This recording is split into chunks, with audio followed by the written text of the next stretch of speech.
Mr. President, I want to say a few words this afternoon about the funding of our military, the support for our troops, and what just happened here on the Senate floor, the United States Senate floor, because it's a pretty sad exercise. It unfortunately happens way too much in this body, and I know it can be confusing to people watching in the gallery on TV, but I want to explain what just happened, because the American people should know what's happening right now in this body. Unfortunately, Mr. President, it's deja vu all over again on the defense appropriations bill.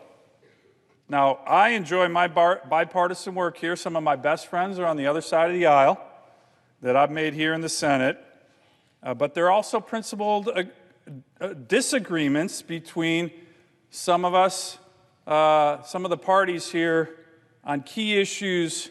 And one of them is whether we fully support our military and national defense and make that support a priority, not a political football, which is what we just witnessed on the Senate floor. Now, I know all my colleagues are patriotic. I have no doubt about that, all 100. We all love our country. But looking at history over the decades, and also just in the past few years, certainly leaves one with the impression and the strong conclusion that my colleagues on the other side of the aisle support our military when convenient, but have much higher priorities for which they are ready and willing to undermine military funding, readiness, and support for our troops who keep us safe. So, Mr. President, just to put this in context, we just voted to get on the defense appropriations bill, the bill that funds our military. We had a budget agreement several months ago that did that. We just took up a previous approps bill, and the plan in the Senate was to go from the bill that we just passed on appropriations to the defense bill. That was the plan. And lo and behold, my colleagues on the other side of the aisle said, nope, we're going to filibuster the funding for our military. That's what just happened. America, media, please understand that's what just happened. So as I mentioned, this priority for the military with regard to my colleagues on the other side of the aisle isn't always there. And as I mentioned also, decades, if you look at the national presidential level, Mr. President, every time in the past 4 decades that we have elected a Democrat president, they've come to power. Think about it, President Carter, President Clinton, President Obama. What has happened? Defense spending has been cut dramatically every time, and the readiness and morale of our military forces has plummeted. That's a fact. I chair the Armed Services Subcommittee on Readiness. From 2010 to 2015, defense spending for our military declined by 25%, second term of President Obama. And we are still digging out of the hole that we dug for our military with regard to readiness. Let me give you a couple examples. In 2015, when I first got to the Senate, 3 out of 58 brigade combat teams in the U.S. Army, 3 out of 58, were at the Tier 1 level of readiness that we expect. Think about that. The men and women who joined the Army to be ready to fight, 3 out of 58 brigade combat teams. The brigade combat team is the 5,000-man building block of the Army. Over half of Marine Corps naval aviation couldn't fly in 2015. Think about that. And the flight times in terms of training for all pilots in the military plummeted. I think it was about 8 hours a month. My first challenge, Mr. President, my very first challenge in 2015 was part of this Obama drawdown of the military. They had announced right when I got here that they were going to cut an additional 50,000 U.S. Army active duty troops. This is 2015. This is only 4 years ago. Again, national security challenges are growing in the world, and 4 years ago, the Obama administration is cutting the Army by an additional 50,000 active duty troops. This included a very important unit for the Army that happened to be in my state, the 425, 4th Brigade of the 25th Infantry Division, 5,000-man airborne brigade combat team, the only airborne Arctic train unit in the entire Asia Pacific, the entire Arctic. They were on the chopping block to go. We fought that. I fought that. There was an issue I've put hundreds of hours into with my team. Put a hold on the Secretary of the Army's confirmation, put a hold on the Chief of Staff of the Army's confirmation to finally get their attention that this is a bad idea for America's national security. We won that fight, Mr. President, but the other 40,000 active duty troops that the Obama administration decided to get rid of, they're gone. Gone. We're still rebuilding from that. And make no mistake, if some of my colleagues who are running for president, my colleague from Massachusetts, my colleague from Vermont, get elected next year, defense spending is going to plummet. That's just the way it is. Go look at some of the versions of the Green New Deal that they are advocating for. That's not just about shutting down resource development. Some of the versions of that legislation and that idea says we're going to cut defense spending up to 50%. That's in the legislation. So that's at the national level. What about what's been going on here in the United States Senate? Mr. President, I've been here for almost 5 years. One of the big reasons I ran for the Senate was to stop the gutting of our military, to take care of our troops. I mentioned that from 2010 to 2015, readiness plummeted, defense spending plummeted, and we've turned that around. This Congress, Republicans in control, with a Republican in the White House, we've turned that around. Now, I will give credit. We're rebuilding our military. And a lot of my Democratic colleagues have supported this. I want to give them credit. They realized the Obama cuts were very harmful to our readiness, to our military, to their families. And there's been bipartisan support for rebuilding our military. But, and this is a big but, Mr. President, this has been a big struggle. Why? Every time my colleagues on the other side of the aisle have higher priorities in funding our troops and the national security of our nation, and I'm not sure there are many higher priorities than that, not in my view anyways, they turn to holding hostage defense spending by filibustering the funding of our military. That's just what happened today. A couple hours ago, actually an hour ago here on the Senate floor. Their friends in the press don't report on it, but it happens all the time. It happens all the time. And this puts lives at risk.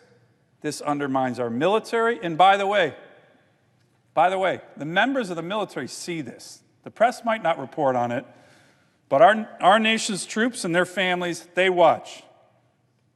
Now, Mr. President, I said it happens all the time. Let me give you a couple examples. In 2015 and 2016, when the minority was led by Harry Reid of Nevada, he filibustered the defense appropriations bill 7 times. 7 times. Again, the media didn't report on it. I remember, Mr. President, I'm a colonel in the Marine Corps Reserves, trained with the Marine Corps Special Operations Command. I remember being out training with these Marines, many of whom are going off to the Middle East, Syria, Iraq, Afghanistan. And what was going on in the Senate was the minority leader, Harry Reid, was blocking the funding of the troops. What really shocked me back then was, I get it, one leader of the Democratic Party was doing that, but why all the colleagues on his side followed suit to do that, I still can't understand. Especially colleagues who have a significant military presence in their states, like my state, the great state of Alaska. So during that time, I went to the majority leader, Leader McConnell, asked him that he keep bringing this bill to the floor. Let's debate it. Let's talk about it. Let's see if the American people understand what's happening, which I think they did. And many of us came down here and asked the question as we kept bringing this up to the minority leader of the United States Senate, why are you doing this? Why are you doing this? You don't think the American people understand? You don't think the troops understand? Come down on the Senate floor and explain why are you not supporting funding our troops and their families in military readiness? Well, unfortunately, he never did that. So today, Mr. President, That was a couple years ago. It's deja vu all over again. We tried to bring the defense appropriations bill to the floor in September before the end of the fiscal year, but my colleagues on the other side filibustered that. So what does that mean? They just don't want to vote on it, they don't want to deal with it, so they don't let us vote, get the 60 votes, and get on the bill. Now we're a month into the new fiscal year, and today, as we just saw on the floor, despite the fact that we had just finished another appropriations bill, which had strong bipartisan support, and the plan was to then go to defense appropes, another filibuster. Amazing. I still haven't heard an explanation from anybody on the other side why they're doing it. But I'll tell you this, Mr. President, it's clear to me that supporting our troops and military readiness is not their priority. Here's just a few items of what's in the bill that was filibustered. A 3.5% pay raise. For the Army, full support for the 58 brigade combat teams that I mentioned were such in a low state of readiness. By the way, it's increasing. I think the number's close to 25 brigade combat teams now that we've been funding the military at Tier 1 levels. Support for the Navy's carrier strike groups, amphibious ready groups, for the Marines and Navy and Marine aviation units. Funds the maximum amount of flying and training for our Air Force pilots, which has been such a problem in terms of readiness. Huge boost to missile defense, most of which is based in the great state of Alaska. And it appropriates the funding to buy 96 F-35s in FY20.